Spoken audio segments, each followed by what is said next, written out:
Ya, puji nama Tuhan. Shalom saudara, apa kabarnya? Senang sekali melihat setiap daripada Bapak Ibu sekalian. Wow, ada kemanten baru di sana. Haleluya, puji Tuhan. Selamat datang kepada Tuan dan Nyonya Riko Lonto. Haleluya. Dan juga kepada teman-teman yang lain, apa kabarnya di penghujung tahun ini? Suatu kehormatan tentunya saudara menyempatkan diri untuk mengikuti ibadah yang terakhir di tahun ini. Kita percaya bahwa kebaikan Tuhan yang mensustain, menopang kehidupan kita semua. Sehingga kita boleh sampai di tanggal 29 Desember 2019. Yang percaya katakan amin. Coba lihat kiri kanannya, katakan Tuhan baik. Haleluya, Tuhan yang membawa dan memelihara saya sampai dengan hari ini. Saudara ada amin. Haleluya, puji Tuhan. Dan juga menyapa setiap daripada Anda yang juga mengikuti ibadah ini. Terima kasih karena saudara sudah menjadi bagian daripada Anugerah Church. Walaupun banyak daripada Anda belum pernah datang ke sini, kami juga berharap suatu kali kelak ada kesempatan yang baik di mana saudara akan datang ke tempat ini bersama dengan kita. Ada amin. Puji Tuhan saudara ya. Haleluya. Saudara, pada tahun 2020 kita percaya tema yang Tuhan percayakan kepada kami yaitu The Year of the Lord's Favor. Mari kita berikan kemuliaan yang paling meriah buat Tuhan. Haleluya. The Year of the Lord's Favor. Mari kita lihat firman Tuhan yang akan kita lihat bersama-sama daripada kitab Yesaya pasal ke-61. Kita lihat bersama-sama daripada ayat yang pertama sampai dengan ayat yang kedua. Mari kita baca dengan suara yang keras dan nyaring saudara. Siap ya? 2, 3. Roh Tuhan ada padaku oleh karena Tuhan telah mengurapi aku. Ia telah mengutus aku untuk menyampaikan kabar baik kepada orang-orang sengsara dan merawat orang-orang yang remuk hati. Untuk memberitakan pembebasan kepada orang-orang tawanan dan kepada orang-orang yang terkurung, kelepasan dari penjara. Ayat 2. Untuk memberitakan tahun rahmat Tuhan dan hari pembalasan Allah kita untuk menghibur semua orang berkabung. Saudara, di ayat 2 ini kalau kita lihat di dalam versi Alkitab berbahasa Inggris dikatakan di sana this is the year of the Lord's favor. Tolong dikeluarkan. Diketik 1 ya. To proclaim the year of the Lord's favor on and the day of vengeance of our God to comfort all who mourn. Saudara, mari kita lihat daripada 2 ayat ini. Saya percaya saudara bahwa kami dipercayakan oleh Tuhan untuk berpikir, berdoa, saudara menimbang dan mengetahui apa yang kita tangkap daripada Tuhan, apa yang menjadi hati Tuhan. Saudara, di pasal 61 ayat pertama dimulai dengan kata-kata roh Tuhan ada padaku. Saya mau tanya berapa banyak di antara saudara yang percaya bahwa roh Tuhan ada bersama dengan saudara. Amin saudara ya. Dengar baik-baik saudara ya, roh Tuhan itu ada pada manusia terutama bagi mereka saudara-saudara dan saya yang percaya di dalam nama Tuhan Yesus Kristus. Ada amin saudara ya. Pada waktu kita mengakui bahwa Yesus adalah Tuhan dan Juru Selamat, ada sesuatu transformasi dalam kehidupan kita. Saudara, lahir baru ini bukan sesuatu yang diinisiasi oleh perbuatan kita, bukan sesuatu yang dapat kita pikirkan, saudara ya. Bukan sesuatu yang kemudian saudara berdoa puasa, kemudian tiba-tiba saudara lahir baru. Tetapi lahir baru ini adalah suatu daya upaya daripada Roh Kudus. Ada amin. Nah kemudian di sana dikatakan pada waktu ada terjadi transformasi, ada satu kelahiran yang baru. Di sini firman Tuhan ditegaskan bahwa roh Tuhan ada pada kita. Katakan roh Tuhan ada padaku. Nah kalau roh Tuhan ada padaku, saudara ada pada kehidupan kita, di sana dikatakan oleh karena Tuhan telah mengurapi aku. Saudara, di perjanjian lama kita tahu bahwa hanya ada satu orang dalam satu masa yang dipilih dan diurapi oleh Tuhan. Betul saudara ya? Orang-orang yang luar biasa, orang-orang yang besar seperti Musa, seperti Harun, seperti Yosua, seperti Kaleb, Daud, saudara Samson, Gideon, ya orang-orang yang dahsyat. Saudara, tetapi adalah tidak semua orang pada zaman perjanjian lama adalah orang-orang yang dapat memiliki roh Tuhan. Saudara, tetapi puji nama Tuhan, karena kita tinggal di dalam perjanjian baru di mana Roh Kudus sudah dicurahkan pada kita, maka Roh Kudus diberikan kepada siapa yang percaya. Yang percaya katakan amin. Nah tetapi demikian kita tahu saudara ya bahwa kalau Roh Kudus berkarya di dalam kehidupan kita, melalui pengurapannya ada sesuatu tujuan yang mulia. Nah di sini dengan jelas saudara ya, kalau kita tahu bahwa di tahun 2020 adalah tahun perkenanan Tuhan, nah tentunya kita tahu bahwa Tuhan kalau memberkati kita itu ada suatu maksudnya, ada satu tujuannya, benar nggak ya? Nah di sini dengan jelas dikatakan bahwa Ia telah mengutus aku. Katakan Tuhan telah mengutus aku. Saudara dikatakan di sana dengan jelas bahwa Ia mengutus kita untuk apa saudara? Yang pertama menyampaikan kabar baik kepada orang-orang yang sengsara. Saudara kabar baik ini bukan cuman bahwa mengatakan bahwa masa depan kamu bahagia, saudara lebih daripada itu. Tetapi kabar baik kepada orang-orang sengsara ini artinya menceritakan bahwa Tuhan Yesus telah datang bukan saja sebagai bayi yang mungil, tetapi terlebih lagi bahwa Tuhan Yesus adalah Raja di atas segala raja. Dia adalah Tuhan yang sanggup untuk mengampuni dosa manusia. Dia adalah Tuhan yang sanggup mematahkan setiap daripada ikatan belenggu dosa yang mengikat setiap manusia. Ada amin saudara. Dia adalah Tuhan yang sanggup memberikan masa depan yang cerah kepada anak-anaknya. Haleluya. Dia bahkan seperti tadi lagu yang dinyanyikan oleh worship leader dikatakan, dialah yang membuka kain kabung kita dari kain kabung menjadi kain sukacita. Yang percaya katakan amin. Kita berikan kemuliaan yang paling meriah buat Tuhan. Lebih meriah lagi saudara, haleluya. Dan juga saudara, dengan urapan Tuhan ini, Tuhan menghendaki kita supaya merawat orang-orang yang remuk hati. Bapak Ibu sekalian, kita tinggal di suatu kota yang sangat besar dan banyak orang yang hidup di dalam gemerlapan saudara ya, atau minimal mereka mencoba mempotretkan bahwa hidup mereka baik-baik saja. Betul enggak saudara? Tetapi jangan heran pada waktu mereka mulai berbuka diri, pada waktu mereka mulai menceritakan keluh kesahnya saudara ya, pada waktu mereka mulai berani untuk menceritakan rahasia terkelam di dalam kehidupan mereka saudara ya. Rupanya jangan heran yang orang-orang yang remuk hati ini adalah orang-orang yang mengalami duka cita, bukan cuma karena kemiskinan, enggak punya uang saja saudara. Bukan saja mengenai sakit penyakit saja, tetapi orang-orang yang misalnya dilecehkan atau orang-orang yang sama sekali sudah jijik dalam kehidupannya. Dan Tuhan mau kirim saudara dan saya untuk menjadi berkat buat orang-orang ini. Dan dikatakan di sana untuk memberitakan pembebasan kepada orang-orang tawanan, kepada orang-orang yang terkurung, kelepasan dari penjara. Saudara tahukah Anda bahwa ayat yang sama ini dikutip oleh Tuhan Yesus pada waktu dia akan memulai pelayanannya di muka bumi. Ada amin saudara ya. Ini menjadi satu misi Tuhan Yesus. Kenapa salah satu alasan dia datang ke dunia. Saudara, dia membawa satu pesan Injil Kerajaan. Minggu hari Natal yang kemarin saya sudah khotbahkan ini saudara ya, bahwa dialah raja di atas segala raja itu. Dialah raja daripada kemuliaan itu. Saudara, barang siapa yang percaya kepada dia, saudara, hidup kita akan mengalami transformasi, perubahan yang sangat dahsyat. Yang percaya katakan amin. Ayo kita berikan kemuliaan yang paling meriah buat Tuhan Yesus Kristus. Lebih meriah lagi saudara ya. Saudara, saya percaya bahwa sepanjang tahun 2019 ada banyak perkara-perkara besar yang Tuhan percayakan kepada kita semua. Berapa banyak yang percaya bahwa Tuhan baik? Saudara, sepanjang tahun 2019 kita mengalami promosi, saudara, kita mengalami kebaikan Tuhan saudara, dan saya percaya nanti sepanjang tahun 2020 ada hal-hal yang mulia juga yang Tuhan akan percayakan kepada kita. Yang percaya katakan amin. Oleh karena itu saudara, sangat penting bagi kita untuk mempersiapkan diri kita untuk masuk tahun yang baru. Let's get ready for 2020 saudara ya. Coba lihat kepada kiri kanan saudara, katakan yuk mempersiapkan diri untuk masuk 2020. Siapa mau siap saudara? Ya. Dengar baik-baik saudara ya, 2020 ini bukan cuma tahun yang baru, saudara, tetapi ini dekade yang baru. Coba diingat saudara ya, di mana posisi saudara di tahun akhir 2009. Ada banyak daripada kita yang mungkin pada saat itu posisinya tidak terlalu menjanjikan. Minimal yang saya tahu dan pasti saudara, kita 10 tahun lebih muda pada waktu itu. Ya, kalau saudara hari ini berumur 70-an, saudara kayaknya mungkin mengatakan, aduh itu adalah hari-hari terbaik dalam kehidupan saya, saudara ya. Kalau saudara hari ini berusia 20 tahunan, berarti waktu itu saudara masih remaja. Betul enggak ya? Kalau saudara berumur 40-an seperti kami, saudara ya, berarti 10 tahun yang lalu kemungkinan Tuhan baru beracara melakukan sesuatu. Tetapi percayalah saudara bahwa apapun yang kita pikir bahwa kita telah mencapai hal-hal yang besar, hal-hal yang mulia, percayalah bahwa akan ada hari-hari yang jauh lebih baik yang Tuhan percayakan kepada kita. Amin. Oleh karena itu sangat penting sekali untuk kita mempersiapkan diri kita untuk masuk 2020. Ada 4 poin yang saya mau khotbahkan kepada saudara sebagai persiapan kita untuk masuk 2020 dan untuk masuk dekade yang baru. Saudara siap? Mari kita lihat poin yang pertama. Saudara, poin yang pertama ini tidak lain tidak bukan adalah mari kita fokuskan pandangan kita kepada Tuhan Yesus. Haleluya. Fokus hanya kepada Tuhan Yesus.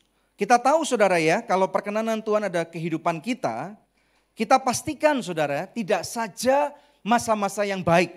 Sebagai orang Kristen kita wajib untuk selalu merencanakan hal yang baik, memikirkan hal yang baik. Betul enggak? Tetapi kita enggak boleh menjadi orang yang kemudian menyepelehkan segala sesuatu. Mari kita juga persiapkan diri kita, banyak pakar saudara ya. Mulai dari pada pakar ekonomi terutama, mereka sepertinya adalah orang-orang yang cukup kurang percaya bahwa di tahun 2020 adalah tahun yang menjanjikan. Kalau saudara dengar apa yang pemerintah katakan bahwa akan terjadi krisis, akan ada terjadi kesukaran, saudara ya. Kita bukan orang-orang yang berusaha untuk deny atau hidup di dalam denial itu artinya penipuan yang tidak menyikapi hal itu dengan baik, saudara ya. Tetapi kita juga harus mau mempersiapkan diri bahwa belum tentu akan ada hal-hal yang mudah yang terjadi. Di dalam sepanjang 2020, saudara, bisa saja akan ada hal-hal badai yang sangat besar terjadi. Saudara, kita tahu, saudara, kalau kita banyak orang mungkin masih berpikir kalau saya berjalan bersama dengan Tuhan, semuanya masih akan pasti baik. Belum tentu, saudara. Coba kita lihat satu slide berikut ini. Saudara masih ingat pada waktu Tuhan Yesus membawa murid-muridnya, saya minta tolong untuk multimedia untuk ngikutin saya dengan baik ya. Puji Tuhan, saudara ya. Saudara masih ingat gambar ini bahwa pada waktu murid-murid Tuhan Yesus, mereka naik ke sebuah kapal. Saudara, saya yakin mereka berpikir bahwa kan ada Tuhan Yesus, everything is going to be alright, saudara ya. Tetapi pada waktu mereka naik sebuah kapal itu, tiba-tiba angin besar datang. Betul enggak, saudara ya? Dan orang-orang yang naik di kapal itu, saudara, kalau kita baca di dalam firman Tuhan, dikatakan bahwa mereka adalah para nelayan profesional. Mereka sejak kecil turun-temurun sudah dibawa oleh orang tuanya melaut. Sehingga pada waktu ada angin sakal, angin ini, angin itu, saudara. Kira-kira mereka seharusnya tahu jawabannya apa, saudara. Dan kemudian pada waktu ada angin yang sangat besar terjadi, mereka berusaha untuk membuang air laut, saudara, keluar daripada kapal. Tetapi semakin mereka berdaya upaya, tetapi rupanya semakin banyak air laut yang masuk dalam kapal. Akibatnya apa, saudara? Kita tahu bahwa cerita di dalam Alkitab dikatakan bahwa kemudian mereka mulai kalap. Mereka kemudian mulai tidak percaya. Mereka kemudian mulai takut, saudara. Sampai akhirnya salah satu orang daripada mereka teringat. Kan ada Tuhan Yesus. Betul enggak, saudara? Di dalam kehidupan kita kerap kali ini yang akan terjadi, saudara. Karena berbagai macam pencapaian-pencapaian yang kita punya di tahun-tahun sebelumnya. Pengalaman-pengalaman hebat yang seringkali kita dapatkan, saudara. Seringkali akan membuat kita lupa bahwa hidup kita ini adalah milik Tuhan. Ada amin, saudara. Ya. Hidup orang Kristen tidak berarti bebas masalah dan pergumulan. Justru, saudara, pada waktu setiap permasalahan terjadi pada kehidupan kita, kita harus mengerti bahwa kepercayaan kita diuji ketika pergumulan itu banyak melanda. Yang percaya katakan amin. Ketika Tuhan Yesus bangun daripada tidurnya, kemudian dia menghardik daripada badai dan angin itu, Alkitab kita mencatatkan bahwa badai itu reda. Dan kemudian Tuhan Yesus melihat kepada murid-muridnya, di mana kepercayaanmu? Saudara, akan lebih mudah bukan pada waktu kita mengatakan bahwa kita ini orang Kristen pada waktu hidup kita baik-baik saja. Akan jauh lebih mudah pada waktu kita berkata aku percaya kepada penyertaan Tuhan pada waktu bisnis kita lancar. Betul enggak, saudara? Akan lebih mudah untuk mengatakan bahwa Tuhan itu adalah penyembuh pada waktu dia menyembuhkan kita daripada sakit. Tetapi sebaliknya bagaimana pada waktu misalnya Tuhan mengizinkan ada berbagai macam pergumulan yang tidak mudah itu dapat terjadi pada kehidupan kita. Saudara, sebagai hamba Tuhan kami pun tidak selalu hidup dengan kondisi yang sangat baik. Kerap kali di dalam pelayanan kami yang saudara saya percaya saudara pasti sudah mengerti, sudah mendengar ada berbagai macam program, ada good news program, ada church makeover, ada adikku sayang saudara. Tidak selamanya itu berjalan mulus.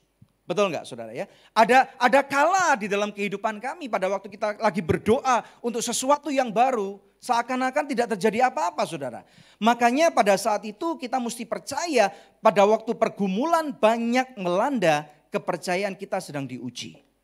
Orang percaya itu hidup dengan iman dan bukan dengan penglihatan. Yang percaya katakan amin. Oleh karena itu saudara, mari pada memasuki 2020 yang perlu kita lakukan, kita harus fokus kepada Tuhan Yesus. Kita enggak boleh terus berpikir apa untungnya untuk saya. Kita enggak boleh terus berpikir bahwa semuanya adalah untuk diriku. Kita harus berpikir saudara bahwa semuanya fokus adalah kita berikan kepada Tuhan Yesus. Kita harus menjadi orang-orang yang be a purpose driven people, saudara. Jadilah orang-orang yang mempunyai tujuan hidup ilahi yang sangat kokoh. Jadilah orang-orang yang tahu bahwa hidup kita ini adalah misi yang Tuhan percayakan di dunia ini. Yang percaya katakan amin. Coba lihat kiri kanan saudara, katakan bahwa Tuhan punya rencana besar di dalam kehidupanmu.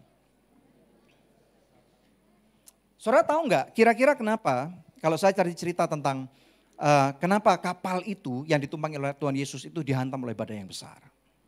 Kalau saudara lihat di dalam Alkitab, cerita setelahnya di sana dikatakan bahwa rupanya Tuhan akan Tuhan Yesus mengajak murid-muridnya mengunjungi suatu daerah yang bernama Genesaret.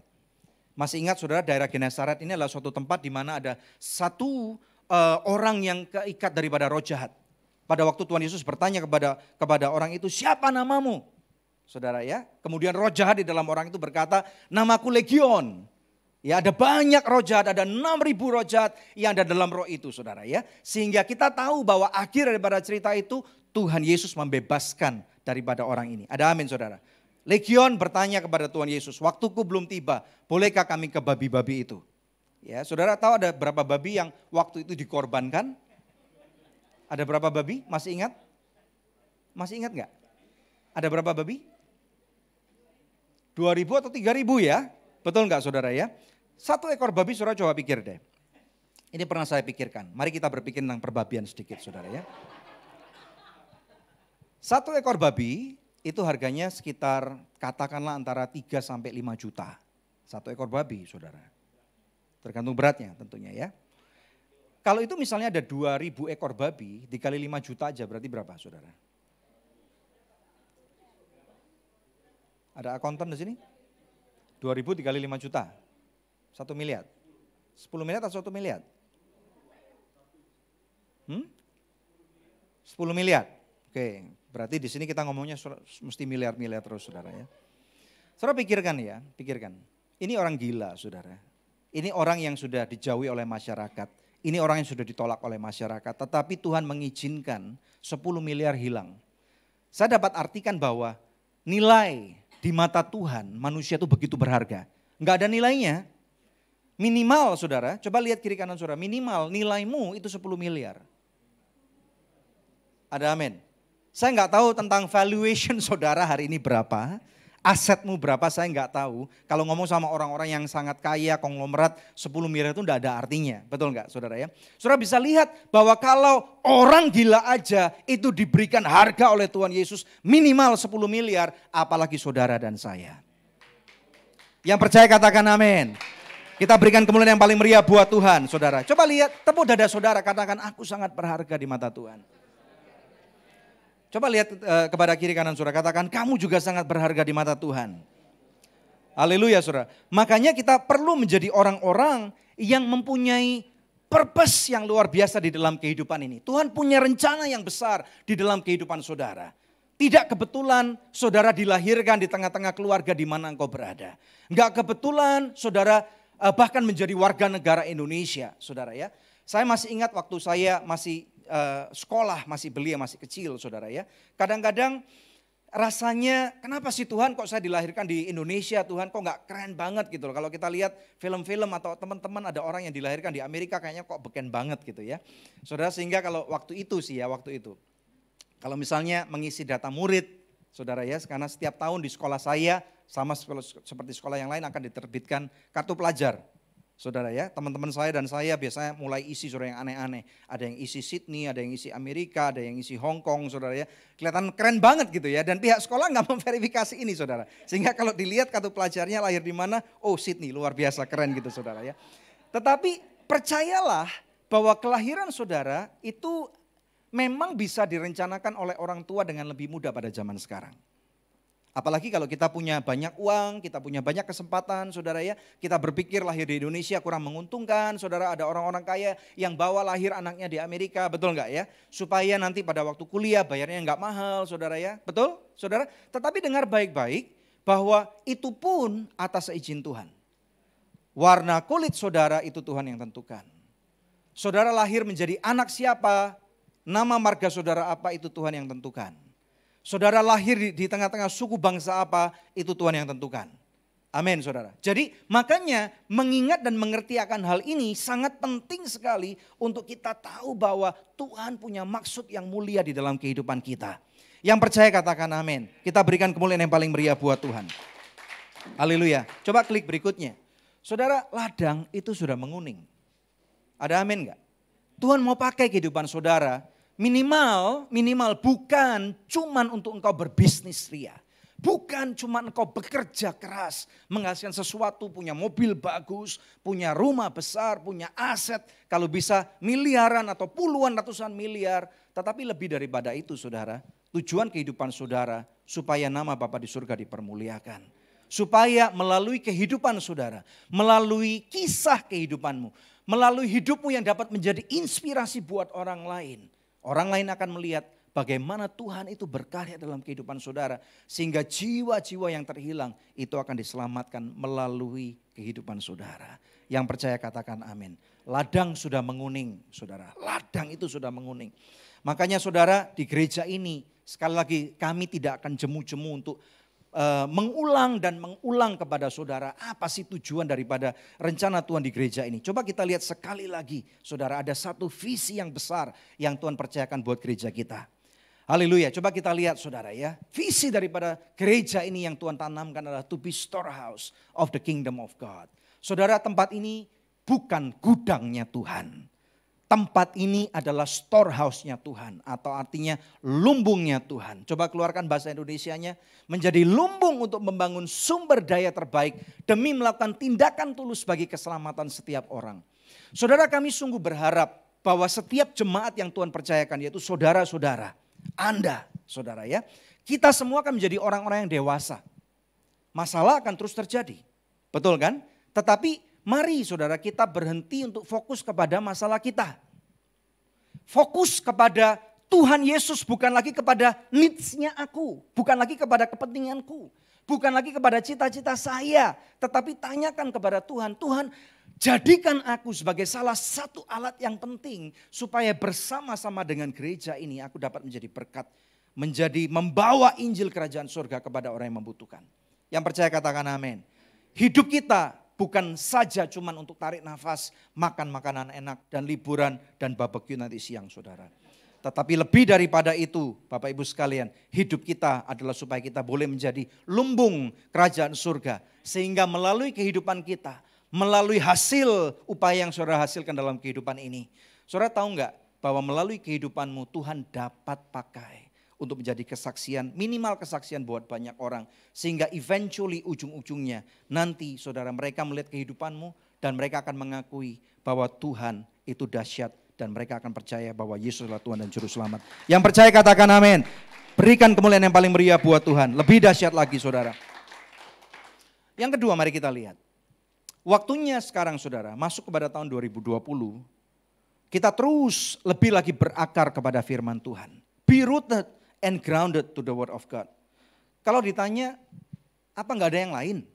Kenapa ini terus diulang? Karena ini esensi kehidupan kita, saudara. Ya, kenapa kita harus berakar kepada firman Tuhan? Supaya kita ingat siapa diri kita. Seringkali kita ini lupa loh, saudara ya. Pada waktu kita mencapai sedikit keberhasilan, dengan mudah daging kita overcome kita. Daging kita kemudian mulai menguasai kita dan berkata, lihat nih gua hebat. Ayo kalau siapa yang berani jujur dan kerap kali saudara berpikir kadang-kadang kita kedagingan kita berkata seperti itu. Gua hebat nih, gua udah bisa nih, gua pasti tahu apa yang gua akan lakukan nih. Dan seringkali pada waktu kita melakukan itu saudara, kemudian kita mulai menyadari saudara bahwa ada hal-hal yang tidak baik yang kemudian kita alami dalam kehidupan ini. Be rooted and grounded to the word of God. Mari kita lihat satu kebenaran firman Tuhan. 1 Yohanes pasal yang kedua, ayat 16. Firman Tuhan dengan tegas berkata kepada kita 16 dan 17. Sebab semua yang ada di dalam dunia, yaitu keinginan mata, keinginan daging, dan keinginan mata, serta keangkuhan hidup, bukanlah berasal dari Bapa, melainkan dari dunia. Ayat 17, dan dunia ini sedang lenyap dengan keinginannya.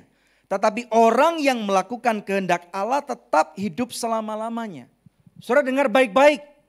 Kita hidup di dalam dunia tetapi kita bukan berasal dari dunia. Beberapa hari yang lalu pada waktu kami lagi merenungkan firman Tuhan di rumah, saudara, kemudian anak kami bertanya, James saudara bertanya, Daddy what does it mean? Apa sih artinya kita ini ada di dunia tapi kita bukan berasal dari dunia? Saudara, kita mesti tahu bahwa Tuhan Yesus tempatkan kita. Tadi di poin pertama saya sudah jelaskan. Tidak kebetulan saudara hari ini ada di tengah-tengah kita. Amin. Enggak kebetulan saudara anak daripada keluargamu itu. Saudara, walaupun demikian mari kita tahu saudara, walaupun Tuhan tempatkan kita di bumi ini, kita ini bukan orang yang berasal dari dunia. Kenapa saudara? Karena suatu hari kelak saudara kita akan memerintah bersama dengan Tuhan Yesus. Ada amin saudara. Murid-muridnya bertanya kepada Tuhan Yesus, what is next? Nanti apa yang akan kita lakukan? Saudara, memang Alkitab tidak menjabarkan secara terperinci apa yang kita akan lakukan. Tetapi Tuhan Yesus memberikan satu hint. Dia berkata, nanti kamu akan memerintah pada kekekalan bersama dengan aku. Siapa yang mau memerintah bersama dengan Tuhan? Saya mau memerintah bersama dengan Tuhan, saudara ya. Film yang ada, saudara, ini hanya berusaha untuk menggambarkan perjalanan antar galaksi. Betul kan saudara ya? Film-film yang hebat, film-film yang luar biasa. Ada Marvel, ada DC, ada apalagi Star Wars saudara. Tetapi dengar baik-baik, teknologi itu kita nggak bisa deny itu nggak ada. Kita nggak tahu saudara, betul nggak ya? Masih banyak orang yang bertanya, are we alone in the universe saudara ya? Kita berpikir apakah kita sendirian nih di Jakarta yang gede? Kita nggak pernah tahu. Alkitab tidak pernah menceritakan itu saudara. Tetapi yang pasti Tuhan Yesus berkata, kamu akan memerintah bersama dengan aku. Ada amin saudara. Siapa yang kita perintah? Kita juga belum tahu saudara. Makanya kita mesti mengerti bahwa di dalam kehidupan ini, hidup yang saudara sedang jalani ini adalah persiapan. Katakan hidup saya adalah persiapan. Persiapan bukan untuk mencapai rencana Tuhan yang besar saja di muka bumi ini. Tetapi rencana Tuhan buat saudara dan saya adalah di dalam kekekalan. Amin saudara. Sehingga kalau kita ada di muka bumi ini kita mesti berhati-hati. Di sini dengan jelas saudara dikatakan oleh firman Tuhan ada 3 hal yang kita mesti waspadai. Yang pertama adalah keinginan daging. Kerap kali kedagingan kita itu merajalela. Saudara benar gak ya? Apa yang dapat kita lihat, apa yang dapat kita dengar, apa yang dapat kita rasakan saudara. Kerap kali saudara kita dengan mudah iri dengan orang lain. Apalagi hidup di suatu zaman seperti ini. Di mana gampang banget melihat isi rumah orang. Betul saudara ya? Melalui Instagram account, melalui sosial media, kita dapat dengan mudah tahu mobil apa yang mereka naiki, berapa harga jam tangan mereka, berapa harga jam tangan beberapa pendeta misalnya seperti itu saudara. Betul saudara? Ada amin? Haleluya. Sehingga kita mulai berkata, saya juga mau menikmati hal seperti itu. Berhati-hati dengan keinginan daging Bapak Ibu sekalian, karena keinginan daging itu nyata. Kemudian yang kedua keinginan mata serta keangkuhan kehidupan.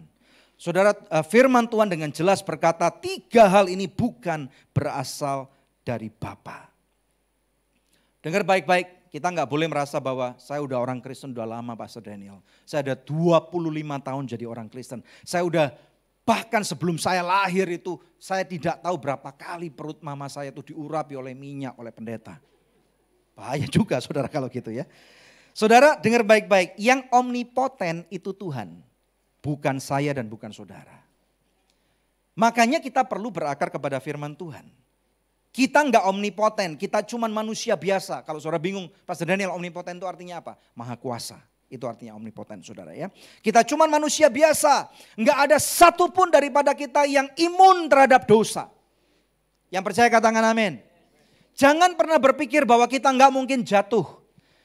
Di saat saudara dan saya berkata dan berpikir saya enggak mungkin jatuh. Saya enggak mungkin nyeleweng. Saya enggak mungkin korupsi. Saya enggak mungkin nyontek. Di saat itulah awal kejatuhan saudara. Iblis akan cari celah di mana saudara akan kemudian mengalami saudara berbagai macam pencobaan, mengalami ujian. Kita perlu terikat di dalam firman Tuhan saudara. Kita perlu ingat siapa diri kita. Kita perlu mengerti kenapa Tuhan izinkan kita ada di muka bumi ini. Hiduplah dengan tujuan yang Tuhan berikan kepada kehidupan kita. Yang percaya katakan amin.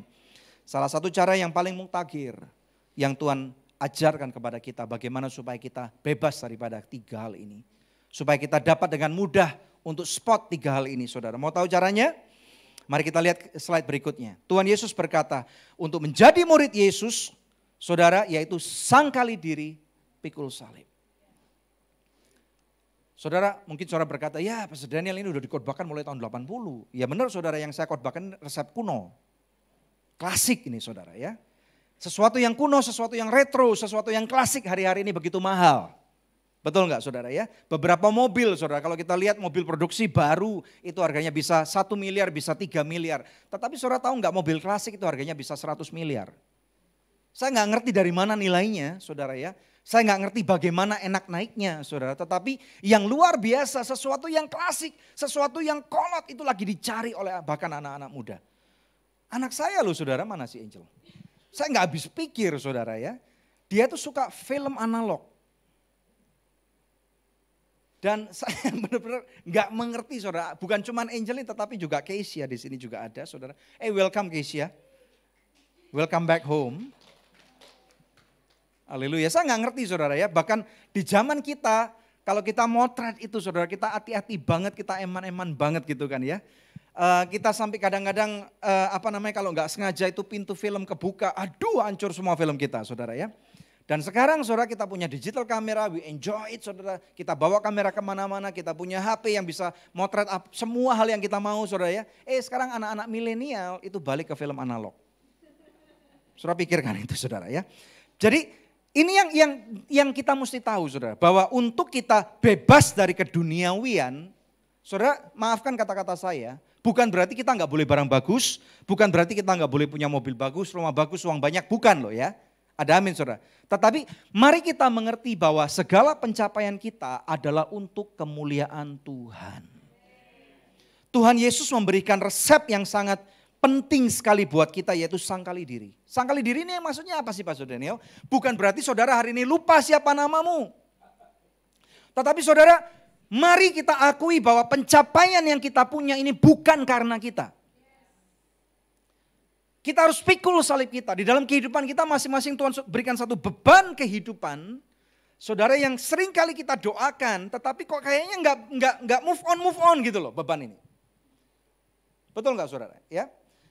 Ini yang harus kita embrace. Ini yang harus kita pegang. Ini yang harus kita percayai bahwa Tuhan menghendaki kita supaya kita keep humble. Terus saudara merendahkan diri kita. Terus kita berkaca kepada kebenaran firman Tuhan. Dengar baik-baik, musuh itu kerap kali untuk berusaha untuk menunggu waktu kapan kita akan jatuh di dalam dosa. Ada satu kesempatan dia akan mulai berpijak dalam kehidupan kita, demikian kata firman Tuhan saudara ya. Seringkali musuh akan pakai 3 hal itu saudara, kita menjadi angkuh, kita ingin hal-hal yang luar biasa, kita mau hal-hal yang mewah, kita mau hal-hal yang istilahnya gak mungkin kita raih saudara, dan kemudian pada waktu kita raih. Kita harus ingat, setiap orang, everyone has a point of no return. Kita mesti berjaga-jaga ini saudara ya. Bahkan di tahun 2019 ini ada berbagai macam orang-orang yang kita kagumi, mereka berjatuhan dalam dosa, dosanya ke-expose. Saudara ya, mulai ada banyak bahkan orang-orang yang percaya menjadi panutan, mereka bunuh diri, mereka meninggalkan Tuhan saudara. Dan saya percaya tahun-tahun berikutnya akan lebih banyak lagi hal-hal yang demikian terjadi. Betul saudara? Makanya saudara, kita mesti berhati-hati nih ya. I'm going to say some statement. When you are too big, too rich, too powerful, then it is hard to listen to anyone else. Pada waktu kita menjadi terlalu besar, bukan gendut saudara ya. Valuation kita, aset kita terlalu banyak saudara. Kita menjadi terlalu kaya. Kita bahkan menjadi orang nomor 1, bukan cuma di perusahaan tetapi di kota di mana kita tinggal. Kita menjadi orang yang kenamaan saudara. Seringkali ini membuat kita lupa siapa diri kita. Ini yang makanya saudara, Tuhan Yesus berkata, sangkali diri kamu. Kamu bukan yang kamu kira. Kamu hanya manusia biasa. Ada amin.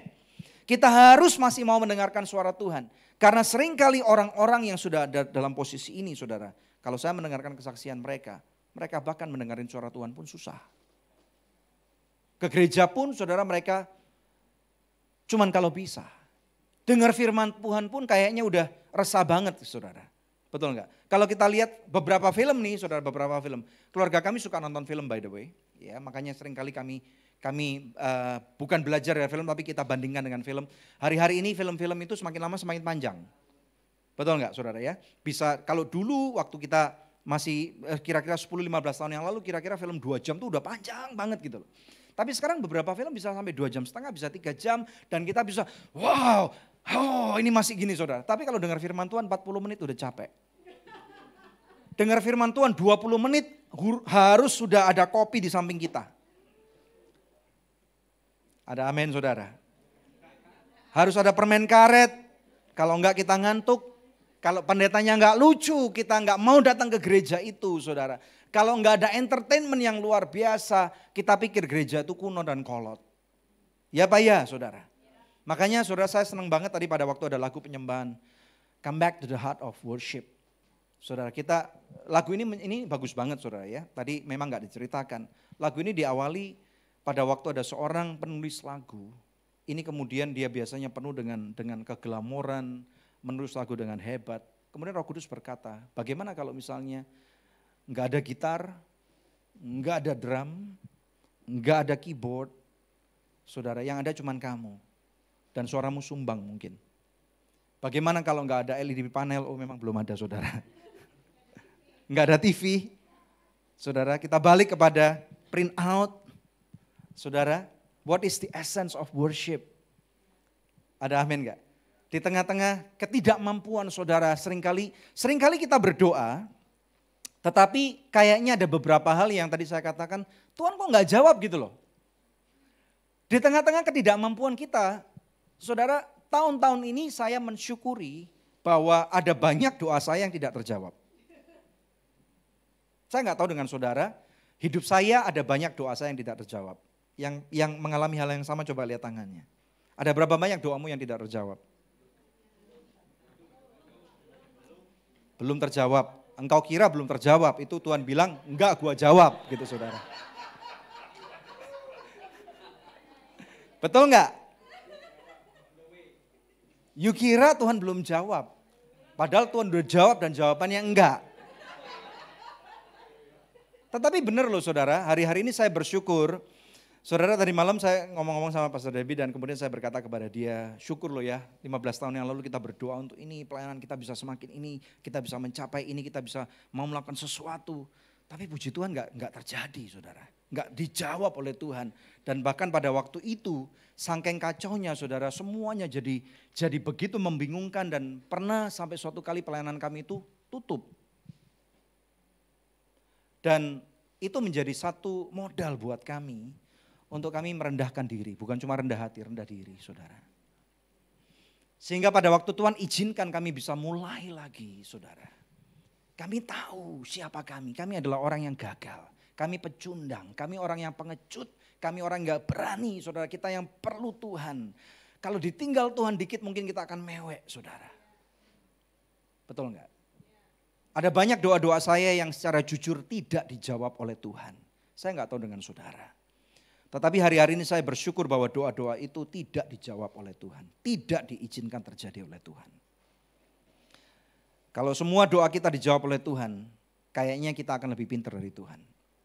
Sehingga akhirnya kita akan buat bahwa Tuhan ini yang mengelilingi kita. The universe evolves around you. Padahal saudara, dunia ini tidak berputar mengelilingi saudara. Kita semua yang harus berputar mengelilingi Tuhan.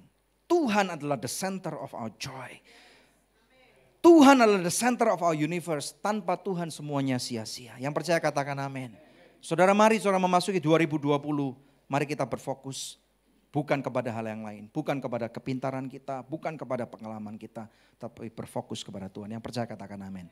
Mari kita berikan kemuliaan yang paling meriah buat Tuhan. Saya mau kasih intermezzo sedikit saudara. Ada satu video klip yang sudah dipersiapkan oleh gereja saudara ya. Saya juga belum lihat video klipnya. Mari persiapkan multimedia. Ini highlight 2019, kesaksian daripada teman-teman yang selama ini sudah ikut Komsel. Puji Tuhan, silakan. Saksikan yang satu ini. Suaranya?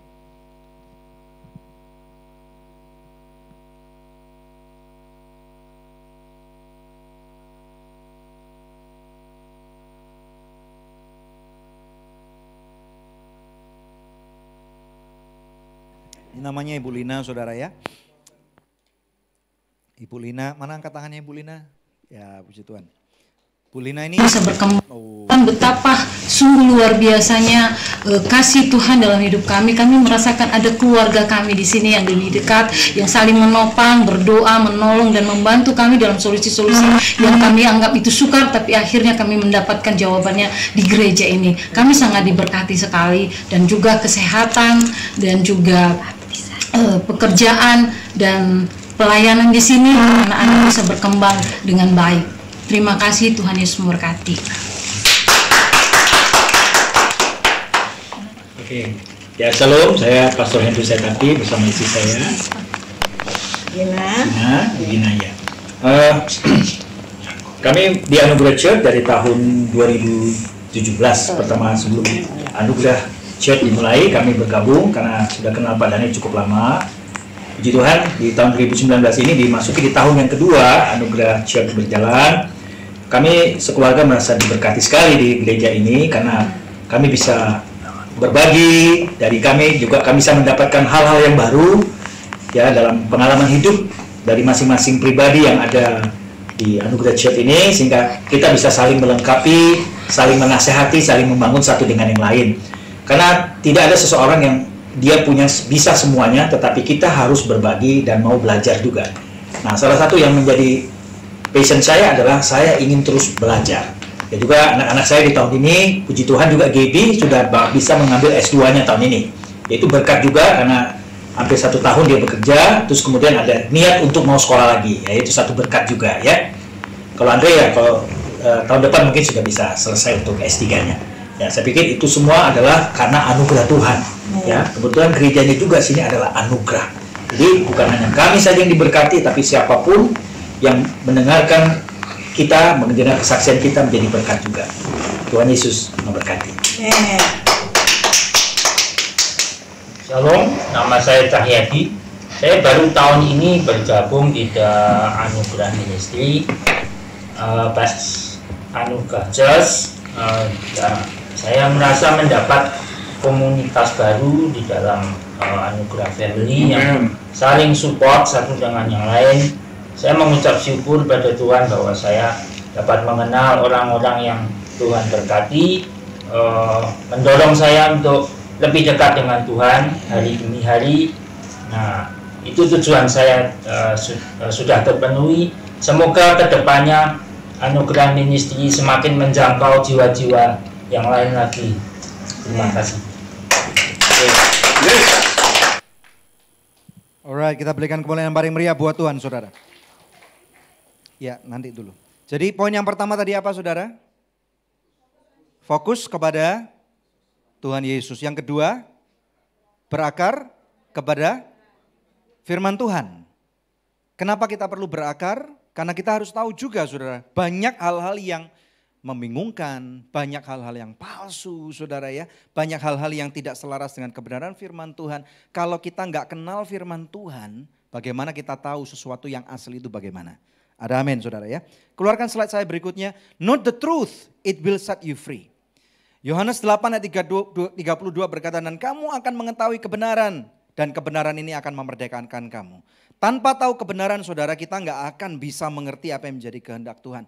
Tanpa tahu apa yang namanya kebenaran, kita nggak akan pernah tahu yang benar, yang asli, yang original yang mana. Ada amin, saudara? Mari kita masuk poin yang ketiga.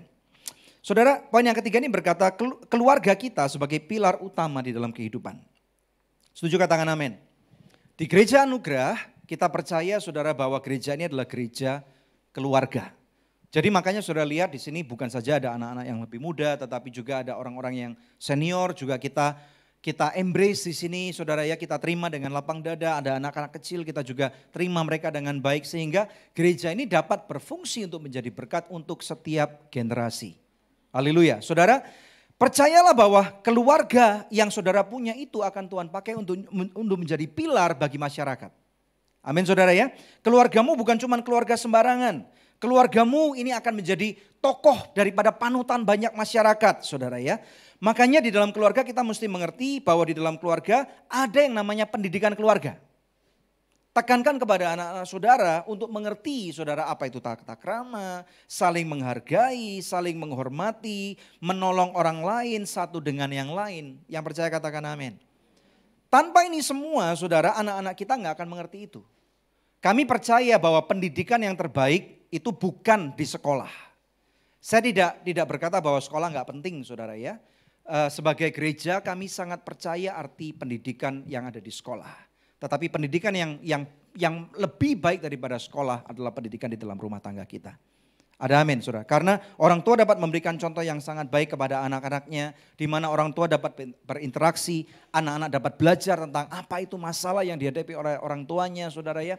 Kami kerap kali juga berbagi kepada anak-anak kami di waktu kami berdoa tentang masalah-masalah kami. Saudara, mereka kami izinkan untuk terlibat, untuk tahu masalah kami ini apa, saudara. Supaya mereka boleh bersama-sama mendoakan. Haleluya saudara. Di dalam keluarga juga ajarkan kepada anak-anak saudara supaya saling berbagi, saling membantu orang lain. Ada amin saudara. Mari kita lihat satu kebenaran firman Tuhan. 2 Korintus 8 ayat 14. Ayat ini penting sekali dan di sini ayat ini berkata, maka hendaklah sekarang ini kelebihan kamu mencukupkan kekurangan mereka. Agar kelebihan mereka kemudian mencukupkan kekurangan kamu supaya ada keseimbangan. Dengar baik-baik saudara, di tahun 2020 saya sungguh mendorong setiap daripada saudara untuk saling bukan saja mengenal satu dengan yang lain di gereja. Tetapi lebih daripada itu saudara, ya kita harus saling menolong. Tujuan daripada Tuhan supaya ada satu keseimbangan yang terjadi. Kalau saudara diberkati oleh Tuhan bukan berarti kekayaan itu dapat kita nikmati seorang diri saja. Dapat kita nikmati untuk keluarga saya saja. Tetapi supaya kita dapat membantu orang lain. Yang percaya katakan amin. Dan juga saudara di tahun 2020 mari kita tahu saudara kita tidak boleh menjadi orang yang hanya egois berfokus kepada diri kita saja. Kalau berkat Tuhan besar berarti kita harus saling tolong menolong. Kita tidak boleh menjadi egois dan ini sangat penting. Jangan sampai punya tujuan untuk pernah memanipulasi dan menjadi jahat terhadap orang lain. Di luar sana saudara banyak orang-orang yang punya niat jahat kepada kita. Jangan kita meniru mereka, makanya kita perlu mengerti apa kata firman Tuhan. Saya berkata saudara, dengar baik-baik, kita ini sangat beruntung sekali bahwa kita menjadi orang Kristen. Ada amin? Karena minggu demi minggu kita selalu diisi kebenaran. Kita dikasih tahu yang benar itu apa. Saudara, kalau kita terus diisi dengan kebenaran, saudara, maka di dalam kehidupan kita yang ada adalah kebenaran. Betul saudara? Itu pun seringkali kedagingan kita kemudian marah kepada orang lain. Kita mau menyakiti orang lain. Makanya saudara kita sangat penting sekali mempunyai pendidikan keluarga yang benar. Didiklah keluarga saudara supaya pada waktu mereka ada di luar rumah, mereka dapat bertingkah seperti apa yang firman Tuhan ajarkan kepada kehidupan kita. Amin saudara, puji Tuhan. Mari kita lihat poin yang keempat. Ini penting sekali, yaitu bijak untuk mengelola uang dan waktu. Satu hal yang perlu kita tahu saudara ya, uang dan waktu adalah bagian yang sangat esensi di dalam kehidupan masyarakat. Kita nggak bisa naif berkata dalam hal itu, oh kita nggak perlu uang, kita nggak perlu kekayaan, kita nggak perlu segala sesuatu saudara ya. Tetapi mari kita menjadi orang-orang yang berhati-hati dalam mengelola uang dan harta yang Tuhan percayakan kepada kita serta waktu yang kita punya. Mari kita lihat satu kitab Amsal saudara. Amsal 22 ayat yang ke-7. Firman Tuhan berkata, orang kaya menguasai orang miskin. Yang berhutang menjadi budak dari yang menghutangi. Ada banyak sekali orang-orang yang pada saat-saat ini saudara saya terus terang saya kaget. Pada waktu saya mendapati bahwa ada begitu banyak orang yang terlibat hutang terutama kartu kredit. Betul enggak? Dan jumlah hutang yang kerap kali mendera saudara itu enggak bisa dibilang remeh. Banyak sekali anak-anak muda yang kemudian tersesat karena pakai kartu kredit kan enak ya. Betul enggak? Gampang enggak pakai kartu kredit? Pakai kartu kredit gampang. Dapat kartu kredit susah enggak? Gampang banget pada hari-hari ini saudara. Betul ya? Yang susah apa? Bayarnya.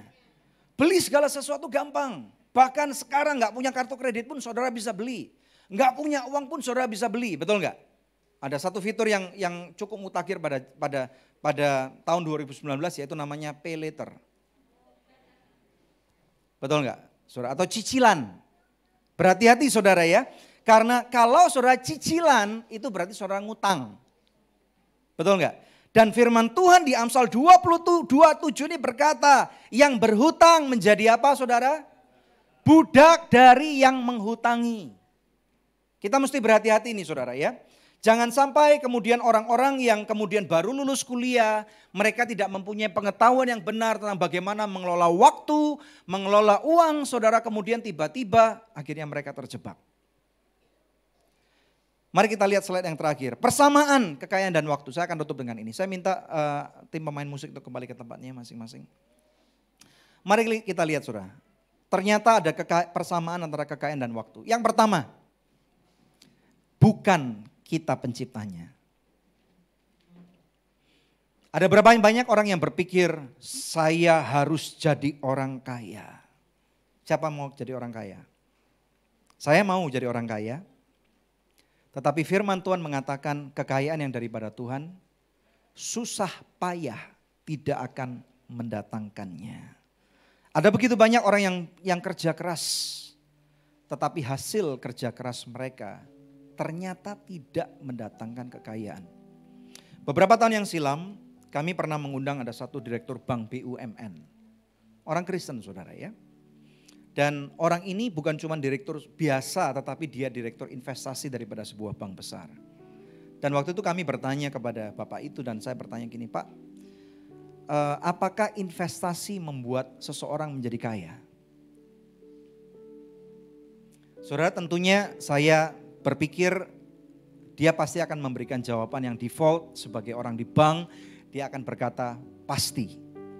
Saudara, jawabannya membuat saya kaget terus terang. Dia berkata tidak. Investasi tidak membuat seseorang menjadi kaya. Kemudian saya tanya, lalu apa yang membuat seseorang jadi kaya? Tuhan. Betul saudara? Jangan pernah berpikir kerja keras kita yang akan membuat kita menjadi orang yang berhasil. Memang benar saudara ya, kita harus tahu bukan kita penciptanya. Yang menciptakan kekayaan adalah Tuhan. Kekayaan seringkali harus diimbangi dengan waktu. Waktu bukan saudara dan saya penciptanya. Betul enggak? Setiap waktu yang terhilang 10 tahun dari 2009 sampai 2019 enggak bisa balik. Di tahun 2020 nanti saya percaya saudara kita akan melakukan perkara-perkara yang besar. Seakan-akan kita akan diizinkan oleh Tuhan. Bahkan beberapa bulan yang silam pada waktu kita lagi belajar tentang time series. Ada satu hashtag Time Machine 2030. Ayo saudara mari kita ingat-ingat lagi hal itu. Kalau saudara ada yang lupa nanti saudara boleh lihat di Facebook Anugerah Ministries atau nanti saudara boleh cari rekaman di YouTube Anugerah Ministries. Saudara ikutin itu. Ada time series, Time Machine 2030. Ada mimpi-mimpi yang saudara bangun di tahun 2030. Tetapi mari kita mengerti saudara. Kalau Tuhan nanti izinkan 10 tahun lagi kita masih hidup. Dan kita bertemu saudara. Entah storehouse-nya di sini atau storehouse yang jauh lebih besar. Saudara, kita akan mengingat hal ini bahwa iya memang benar loh. Saya cuma bisa bekerja, kita hanya pengelola saja. Betul nggak? Kekayaan itu saudara dan saya cuma kelola. Waktu setiap orang diberikan sama. Saudara sekolah nggak sekolah, saudara orang yang tinggal di kota besar atau di atas gunung sekalipun. Setiap orang cuma diberikan waktu yang sama, 24 jam sehari. Betul saudara ya? Persamaan antara kekayaan dan waktu kita hanya pengelola saja. Katakan kamu adalah pengelola. Kalau kita adalah pengelola, mari kita tanya kepada Tuhan. Tuhan, Engkau yang punya waktu, Engkau yang punya kekayaan. Apa yang Engkau harapkan untuk aku lakukan? Ada amin saudara. Yang ketiga, mesti berhati-hati saudara karena begitu kekayaan dan waktu itu sudah kita spend. Saya tulis dalam bahasa Inggris karena ini lebih mudah nangkepnya nanti. Once you spend it, it may never come back. Selagi saudara akan belanjakan kekayaan yang saudara kira itu punyamu dan waktu yang kamu punya, begitu tuh keluar dari perbendaharaanmu, mungkin gak akan pernah balik. Setuju katakan amin. Ya, saudara, makanya kita mesti berhati-hati saudara. Ya, spend and invest your wealth and your time wisely. Belanjakan dan investasikan uangmu dan waktumu dengan bijak saudara. Karena mereka belum tentu bisa balik kepada kehidupan saudara. Investasimu belum tentu, saya tidak bilang tidak saudara. Belum tentu menghasilkan kekayaan seperti yang kau harapkan loh. Bisa-bisa saudara, penawaran-penawaran yang saudara terima itu bisa-bisa tidak benar. Makanya saudara bukan berarti orang Kristen berarti apakah kita gak perlu berinvestasi? Enggak juga. Betul kan saudara ya? Tetapi kalau kita mau berinvestasi benar-benar pelajari dengan sungguh-sungguh. Berdoa dengan sungguh-sungguh. Mengerti apa sih ini artinya investasi ini. Ada amin. Saudara diberkati.